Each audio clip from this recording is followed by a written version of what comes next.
why is that so important to you? I mean, why not just leave ADC to figure that out on their own? Why would you want to be involved in that effort? Oh, I mean, that's the secret sauce. Like, you can't, like, this doesn't work unless you're thinking 10, 15 years down the line who's going to be in ADC's client portfolio. I mean, anytime you look at any of the suppliers that we're in other locations around the world, I can guarantee you that Kate Spade is not their only customer. And that's a risk mitigation, right? Risk mitigation. Very, very smart thing to be able to do. I mean, you should really never have one brand be more than 25% of your customer base.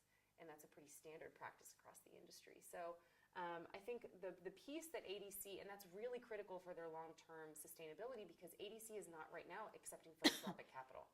There's no philanthropic capital that has actually gone into this business, and they're actually not even set up to receive philanthropic capital because they're a for-profit company. They would actually have to pay income tax on philanthropic capital coming into their entity. So, so in order for them to sustain, in order for them to grow, they need more commercial partners who want to manufacture handbags and do good at the same time.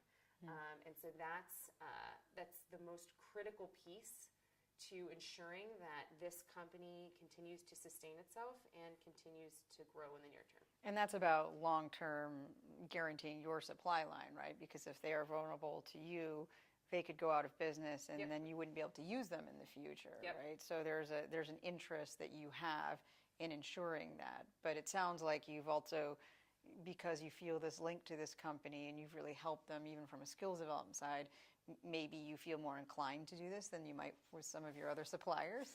Yeah, and I also just think it's you know, there aren't a lot of roadmaps out there of how to do women's empowerment work through a commercial lens. And I think it's very, very critical that if companies are serious about doing women's empowerment work, that they're not looking to go in and purchase product for a season or purchase product for a year. They need to be thinking about it that these communities, these businesses are hyper vulnerable and really, really, they're not weathered yet to be able to handle supply shocks or demand shocks. Like, that's just, they're too vulnerable. And so if we want to maintain our partnership with them, if we want to maintain our business partnership with them, we need to be thinking about, you know, their long-term strategy. And that really involves other brands. It can't just be Kate Spade.